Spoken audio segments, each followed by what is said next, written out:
Después vamos a leer del Evangelio de Lucas, el capítulo 23. Saludemos unos a nosotros, especialmente a los que nos visitan esta tarde. Nos da mucho gusto tener visitantes entre nosotros. Vamos a saludar de manera especial a nuestro hermano Trujillo, cumplió años ayer, y Max Robles cumple años mañana. Les voy a pedir entonces a ellos, son tan amables de despedir a la congregación. Son amables de ayudarme despidiendo la congregación en la puerta, nuestro hermano Trujillo y nuestro hermano Max Robles.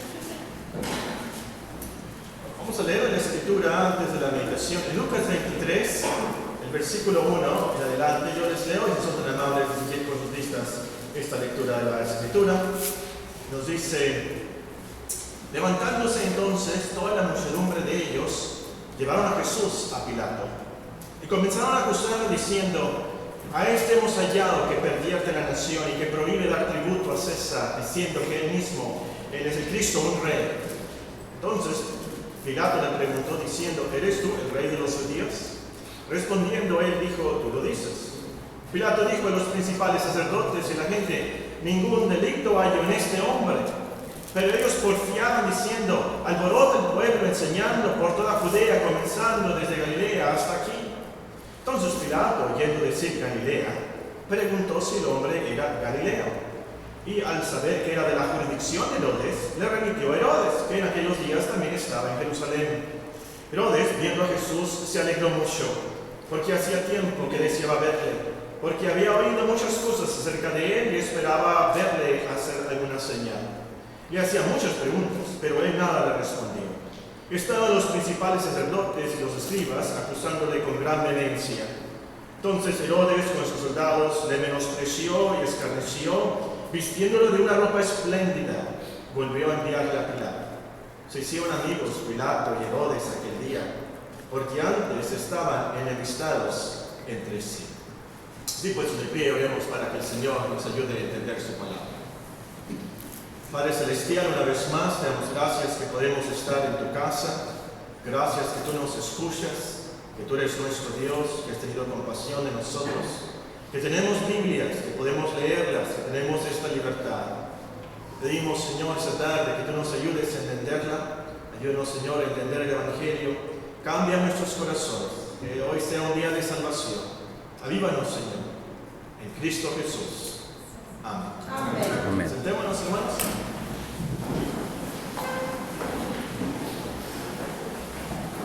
Hace tiempo, para estudiar la vida de nuestro Señor Jesucristo, meditamos en el Evangelio de Mateo. Estudiamos de Mateo capítulo 1 hasta el último versículo de Mateo 28. Y de vez en cuando estamos meditando en los incidentes que Lucas agrega. Hay episodios, cosas, parábolas, milagros que no se registran en otros evangelios más que en Lucas. Y estamos estudiando esto para, por así decirlo, estudiar la biografía completa de nuestro Señor Jesucristo. Después, Dios mediante, estudiaremos el libro de Juan, que añade muchas otras cosas que no están en los otros evangelios. Pero esta tarde vamos a estudiar este episodio de Lucas 23, del versículo 6 al versículo 12. Y Lucas es el único que nos cuenta esto, no está en ningún otro evangelio. Lucas es el único que nos cuenta de Jesús ante Herodes. El marco histórico de este incidente, por supuesto, es muy solemne, muy santo. El Señor está por ser sentenciado a muerte. En unas horas va a ir al Calvario. Ese es el contexto, el marco histórico de lo que vamos a ver en esta tarde. Lo que pasa es que los sacerdotes, los líderes religiosos de ese tiempo, habían llevado a nuestro Señor Jesucristo al gobernador para que ordenara que fuera crucificado. Lo acusan que alborota al pueblo, que él dice que no se debe pagar impuestos a los romanos, que según él era el Mesías, que él era un rey. Poncio Pilato, leemos en los evangelios, sabía muy bien que lo habían entregado por envidia, por pura envidia. Sabían que Cristo era inocente. Aquí leímos en el versículo 4: ningún delito hay en este hombre, dijo Pilato. Pero no podía dejarlo ir libre, tenía miedo, políticamente hablando, tenía miedo los judíos de que fueran a acusarlo con el César o causar alguna sedición. No sabía qué hacer. Pero escucha que los los judíos dicen que Cristo es de Galilea. Entonces, nos dice el versículo 6. Lucas 23:6. Entonces Pilato, oyendo decir Galilea, preguntó si el hombre era galileo. Y al saber que era de la jurisdicción de Herodes, le remitió a Herodes, que en aquellos días también estaba en Jerusalén. Pilato estaba encargado del sur de Israel y Galilea era el norte, y ahí estaba encargado Herodes. Según la ley de ese tiempo, a un acusado se le podía juzgar en el lugar de su nacimiento, en el lugar de su domicilio, o también se le podía juzgar a donde se le acusaba de su crimen. Pilato lo podía haber juzgado aquí. Él estaba encargado de Judea, donde había sido acusado el Señor. Pero para salir de su gran dilema, él sabía que eran inocentes. No quería condenarlo, pero tenía miedo. Entonces, le manda a Cristo a Herodes, que tenía la autoridad sobre Galilea. Los arqueólogos, por cierto, han descubierto en los últimos años inscripciones que tienen el nombre de Pilato. Muy interesantes. No puede negar la historia, por supuesto. Herodes también es muy conocido. Este Herodes era hijo del conocido, el gran rey Herodes el Grande, que gobernó en los tiempos del nacimiento de nuestro Señor Jesucristo. ¿Se acuerdan? El rey Herodes, que vivió en los tiempos del nacimiento de nuestro Señor Jesucristo, muy crueles. El rey mandó que mataran a los niños menores a los bebés menores de 2 años de edad. ¿Se acuerdan? Pero este Herodes era su hijo. Un hombre muy cruel también, que es el que mandó decapitar a Juan el Bautista. Él lo había encarcelado porque Juan el Bautista lo reprendía porque este Herodes se había robado la esposa de su hermano, y Juan el Bautista lo reprendía, lo encarceló y a lo último lo decapitó. Bueno, de estos versículos de esta introducción podríamos subrayar 3 lecciones importantes. La primera es que nuestro Señor Jesucristo era 100% hombre. Nos dice el versículo 6. Entonces Pilato, oyendo decir Galilea, preguntó si el hombre era Galilea. Hay personas que creen, si pudiéramos meternos en la máquina del tiempo y ir a Israel en ese tiempo, si viéramos a nuestro Señor Jesucristo, lo viéramos como un semiángel, que viéramos ¿cómo se llama lo que ponen en los dibujos? Aura. Una aura, algo, ¿verdad? Una luz, algo de diferente en él. Pero no. Pilato y los demás vieron a nuestro Señor Jesucristo como un hombre. Y Cristo, por supuesto, era Dios, ¿sí? Pero también 100% hombre. Y esto es muy importante en el plan de nuestra salvación. Cristo tenía que ser hombre como nosotros para poder sufrir en la cruz. Dios no puede sufrir, tenía que ser hombre entonces para sufrir y también para ser nuestro representante, porque nosotros pecamos como hombres. Tenía que ser un hombre el mediador, porque hay un solo Dios, nos dice Pablo en Timoteo 2:5. Hay un solo Dios y un solo mediador, Jesucristo, hombre. Tenía que ser hombre para poder interceder por nosotros en nuestra naturaleza y compadecerse de nosotros. Ven Hebreos 2, si tienen sus Biblias, el autor de Hebreos subraya este hecho en el capítulo 2.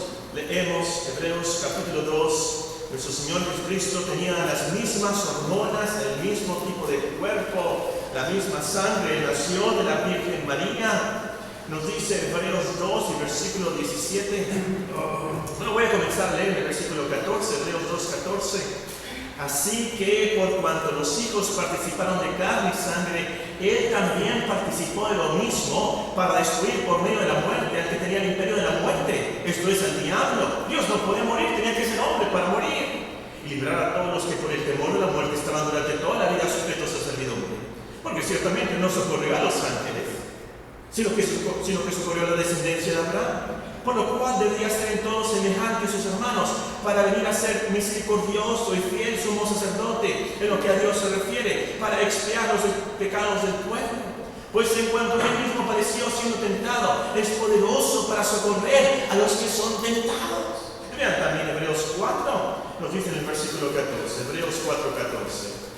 Por tanto, teniendo un gran sumo sacerdote que traspasó los cielos, Jesús, el Hijo de Dios, retengamos nuestra profesión. ¿Por qué no tenemos un sumo sacerdote que no pueda compadecerse en nuestras debilidades? sino uno que fue tentado en todo según nuestra semejanza, pero sin pecado. Entonces, tienes un dolor. Cristo tiene compasión, puede socorrerte. Él sabe lo que es el dolor. Él sabe lo que es el hambre, lo que es la sed.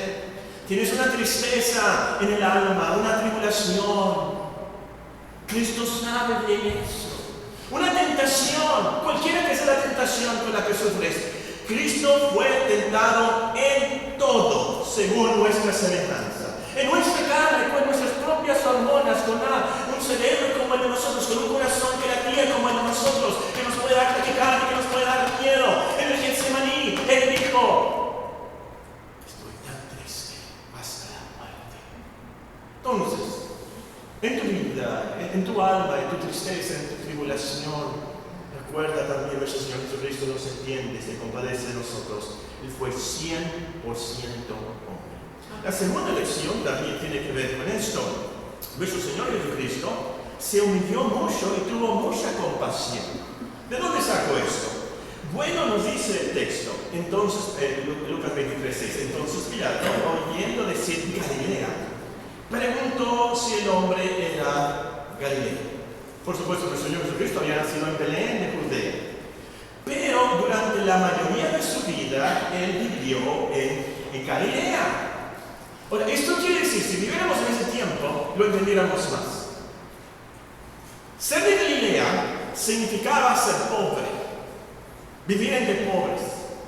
Ser de Galilea significaba ser ignorante, analfabeta. Son los que no sabían leer. Ser de Galilea era de ser a los manos.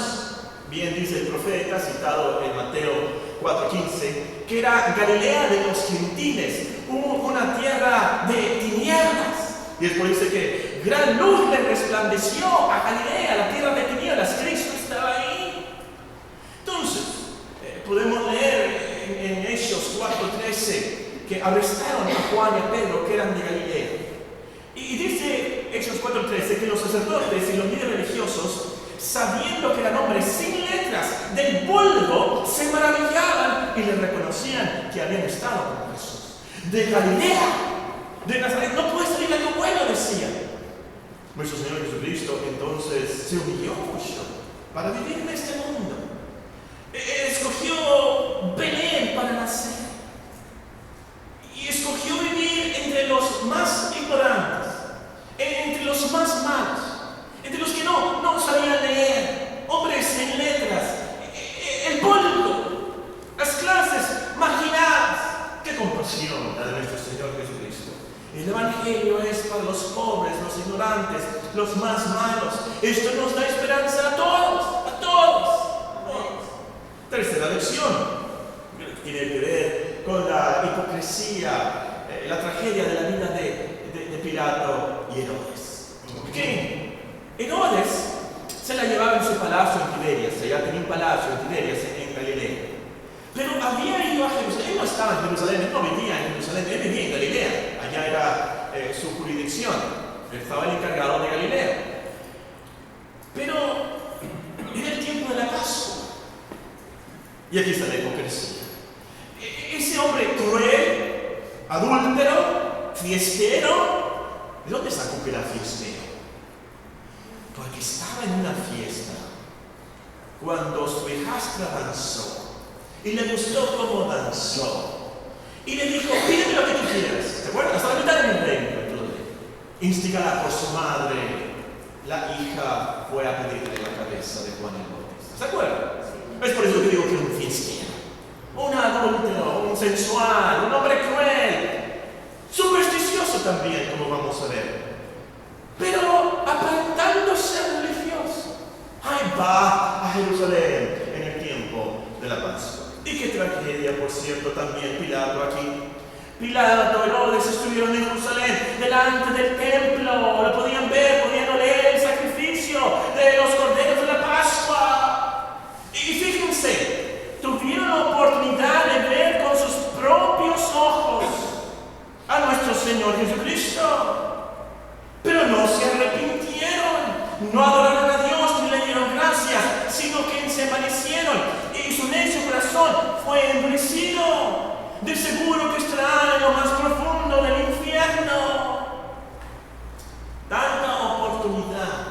exige más responsabilidad.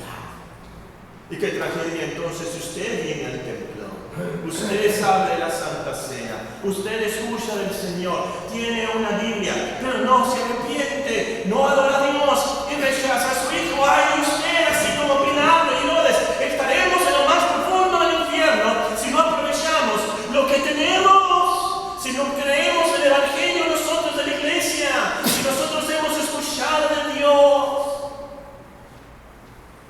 ¡Qué tragedia! Pero volviendo al texto, leemos en el versículo 8 y el versículo 9. Herodes, viendo a Jesús, se alegró mucho porque hacía tiempo que deseaba verle, porque había oído muchas cosas acerca de él y esperaba verle hacer alguna señal. Le hacía muchas preguntas, pero él nada le respondió. Herodes se alegró mucho. ¿Por qué? No porque quería escuchar que Cristo le dijera: hijito mío, tu crimen de haber asesinado a Juan el Bautista es perdonado. Él se alegró mucho, pero no porque quería escuchar que Cristo le dijera: tu pecado de haberte robado la hermana, la esposa de tu hermano, es perdonado. No. Se alegró mucho porque así verificaba que Cristo no era Juan el Bautista resucitado de los muertos. ¿De dónde sacó esto? Mateo capítulo 14, versículo 2. Cuando él escuchó de Cristo, él pensó: este es el Juan el Bautista que ha resucitado de los muertos. Supersticioso ese hombre. Dijo: este es Juan el Bautista resucitado, por eso actúan en él estos poderes increíbles, por eso hace estos milagros. Es lo que pensó. Viendo a Cristo, verificó: este no es Juan el Bautista, y se alegró mucho.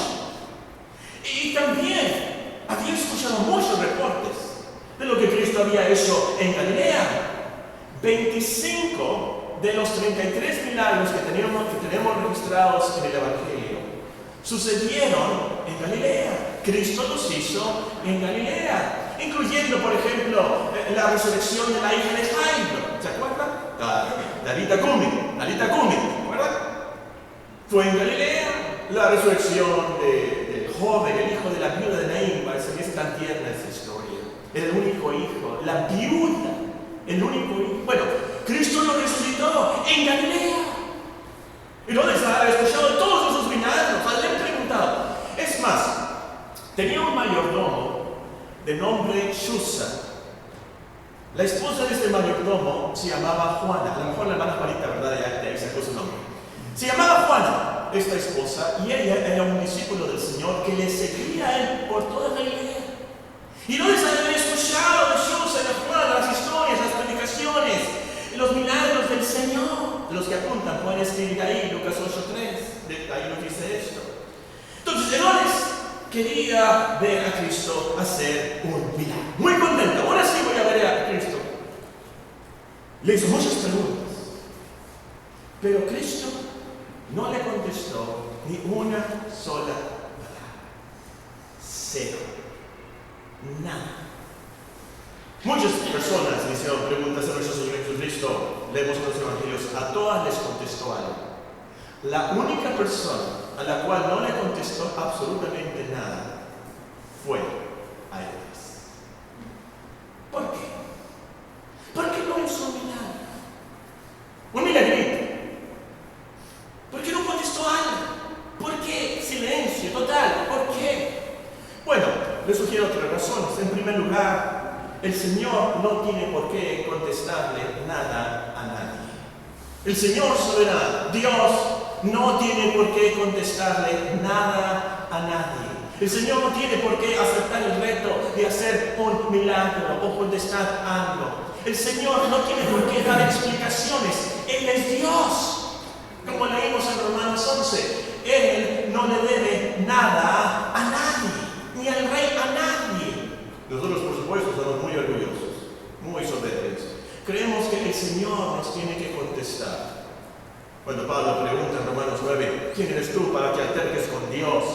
Somos capaces de alegar mis derechos humanos.